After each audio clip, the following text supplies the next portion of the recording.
Bonjour à toutes et à tous, bienvenue sur les Sentiers de l'étrange que j'ai toujours grand plaisir de présenter en collaboration avec Christian Jacatar. Alors, dites-moi, est-ce qu'un jour vous avez eu ce qu'on appelle des intuitions ou des prémonitions et même des synchronicités?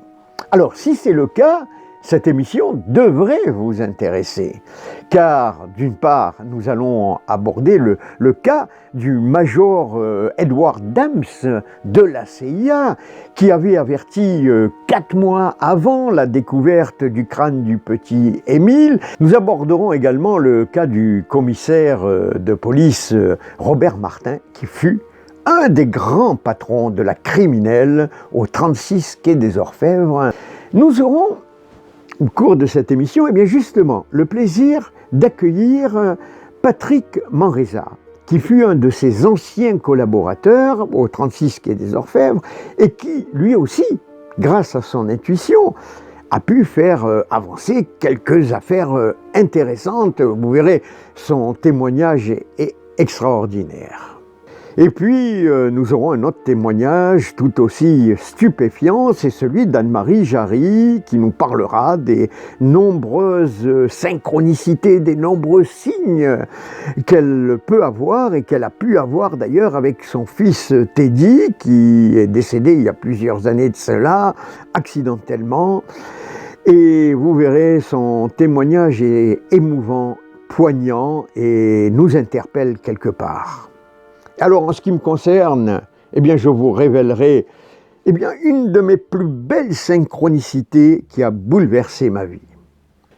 Je vous propose de vous offrir 3 minutes simplement de quelques petits extraits de cette émission pour vous donner envie de la regarder, car la vidéo complète sera diffusée ce vendredi à 17h et rediffusée à 21h.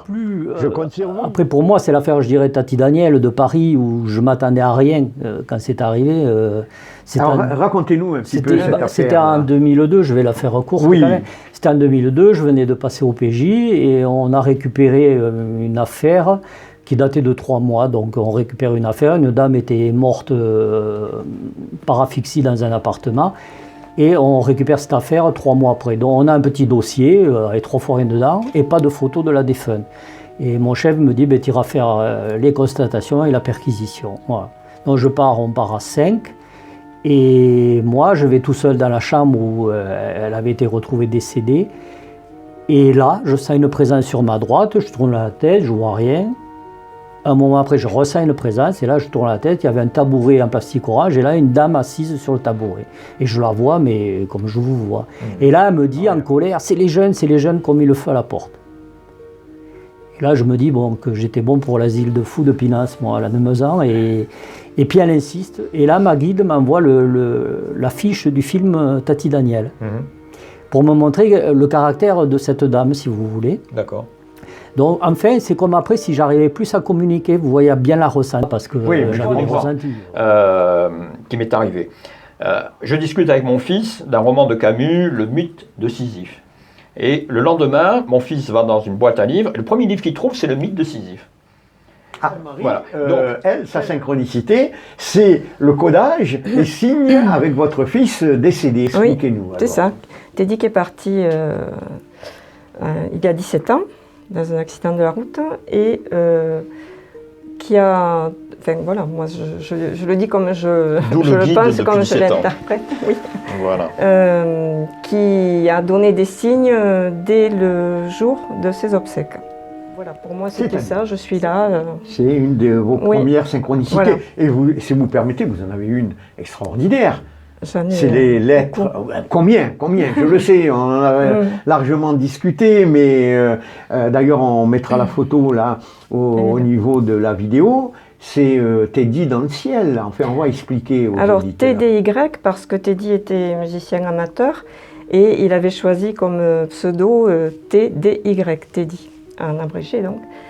Et donc, très vite, après son départ, j'ai voulu prendre rendez-vous à la SACEM pour le déclarer artiste à titre posthume, parce qu'il avait de jolis textes et je voulais les protéger.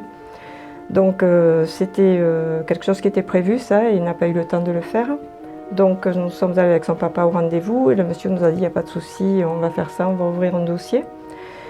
Et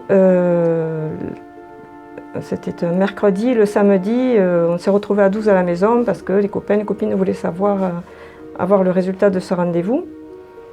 Et un de ses deux grands amis est sorti, et là il est parti à l'arrière, il est allé fumer une cigarette et on a entendu le prénom de mon ex-mari, le mien, il nous a appelé, il criait, regardez, regardez, donc on a même filmé. Hein. C'était les premiers téléphones avec lesquels on pouvait filmer. Et on a eu dans un ciel tout bleu, sans aucun D'ailleurs, on va pouvoir autre. le voir à l'écran, là. Ouais, Je dis ça pour nos internautes. Ce qui est fou, c'est que sur la vidéo, on voit bien, il balaye le ciel, il n'y a aucun autre nuage, il n'y a que ces trois-là. Absolument, le ciel est complètement bleu. Voilà. Et honnêtement, on a tous vu un TDY.